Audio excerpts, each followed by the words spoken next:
Welcome, everyone, to another Symphoria Community Spotlight. I'm so pleased to be here with Mason Kaufman, who is the Executive Director of Meals on Wheels Syracuse.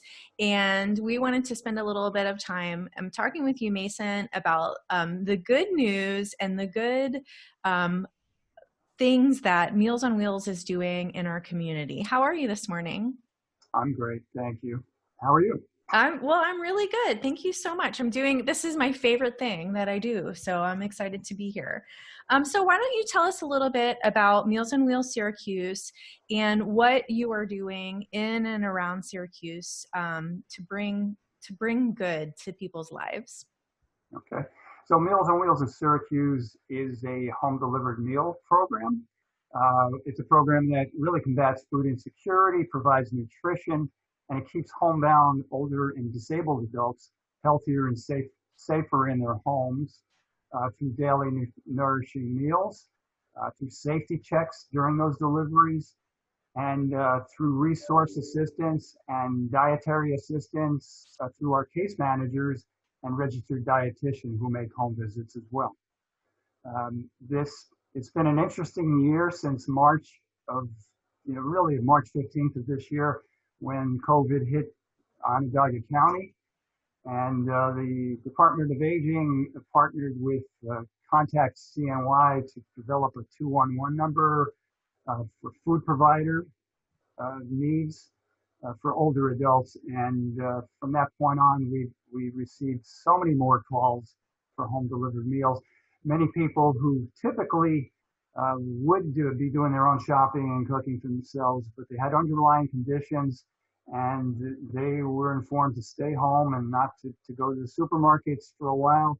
And we had calls and calls for home delivered meals, as did a bunch of other not-for-profit food providers in the county. Mm-hmm. And how many people are you serving right now? At this point, we serve about just over 400, probably about 430 people in a month, and maybe about 370 daily. This is in the city program, and there are a number of other Meals on Wheels programs independent of us out in the county. Mm-hmm. I just love hearing about how you're able to grow during this time to serve everyone. And one of the things that we do as an organization in Symphoria is we really are passionate about engaging with our community and inspiring our community. And I imagine that that's a really important mission too of Meals on Wheels beyond delivering the food. How do you engage with your community? Well, we do the traditional, public relations that probably almost everybody else does. We do the information fairs when we can get out. We do presentations ourselves, one-on-one presentations to groups.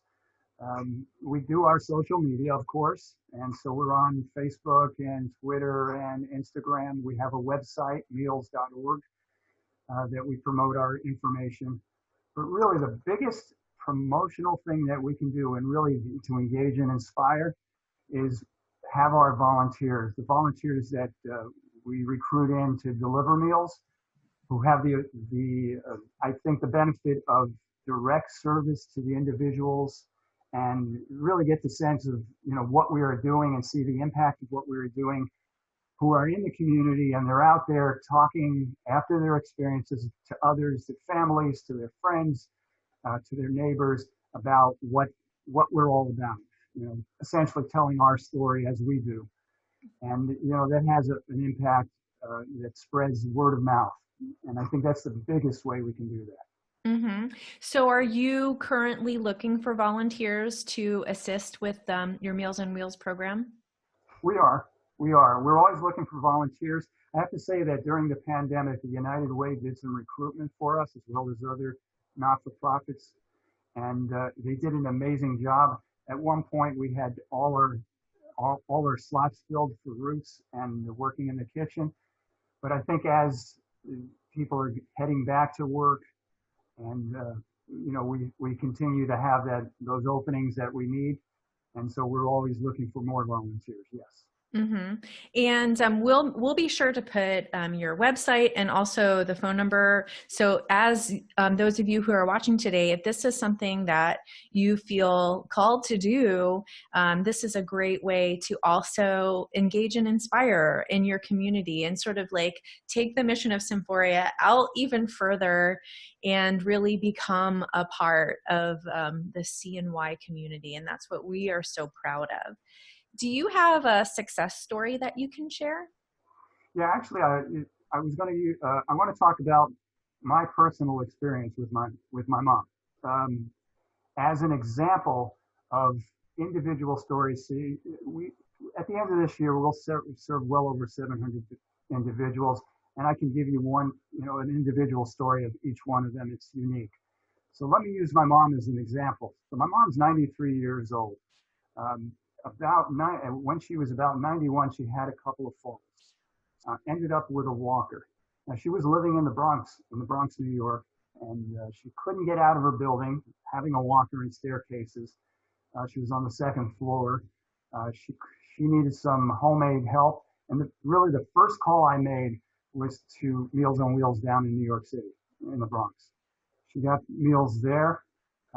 And you have to understand that, being up here working and I couldn't get down there regularly, it was a great relief to know that she was going to be eating properly. She didn't have to worry about getting out and shopping because she couldn't do that.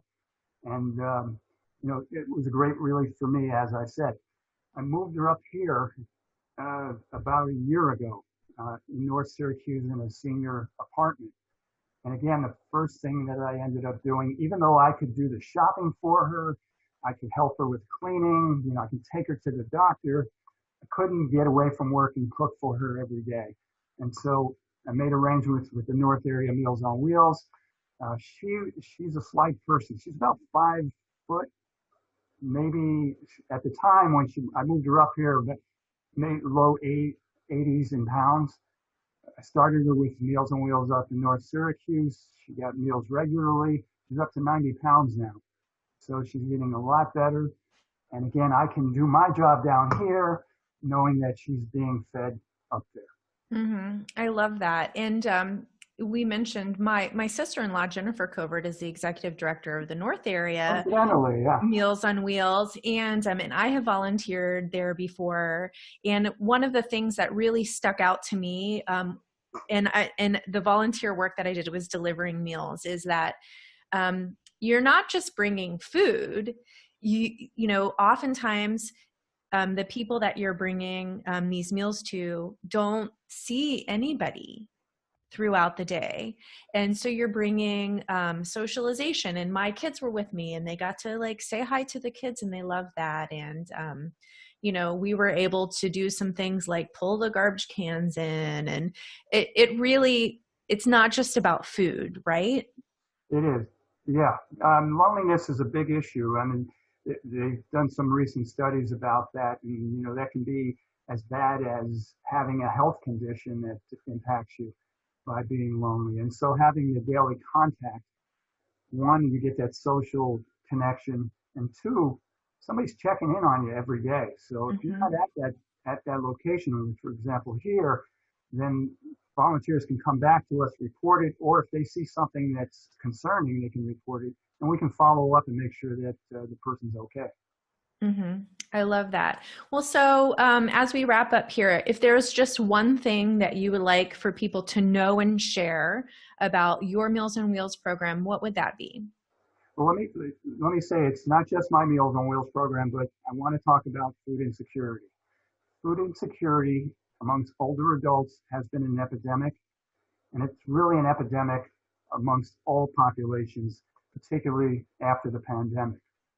So many more people are food insecure. But even before that, food insecurity among older adults has been a big problem. And as a result, there's been more chronic conditions because food insecure individuals have a higher percentage of chronic conditions at an alarming rate. For example, 14% more high blood pressure, 30% more depression, 50% more diabetes, and 60% more congestive heart failure. So we've got to get food security, as a priority. That's what we do. And if we can do that, we can save significant dollars in healthcare. There's about $25 billion that we can probably save if we can make individuals food insecure, because they'll have less hospitalizations, they'll have shorter hospitalization stays, they'll be healthier. Mm-hmm. And so what can we do about that? I mean, as a person who, is just going about my life, and maybe not in direct contact with someone who might be experiencing food insecurity, what can I do to help that?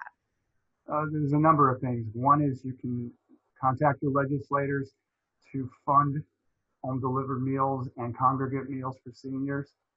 It's been woefully underfunded for a decade. So more funding for the programs to keep people food secure. You can, if you have the time, volunteer to deliver meals.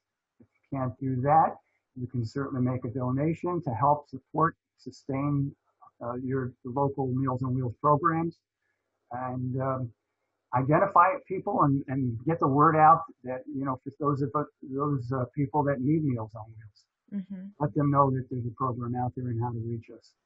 Mm-hmm.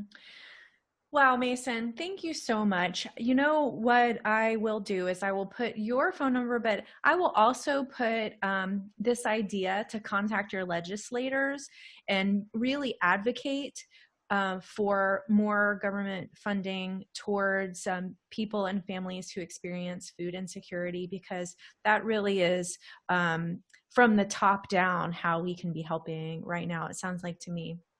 So thank you so much for being here. Thank you for all of the good work that you are doing in and around our community. We all need each other, and this makes me so happy to be able to highlight Meals on Wheels and all of the Meals on Wheels programs throughout the Central New York area. Thank you so much. Well, Kelly, thank you, and thanks to Symphoria for being such a good partner in getting the word out for us. Well, it's our great pleasure.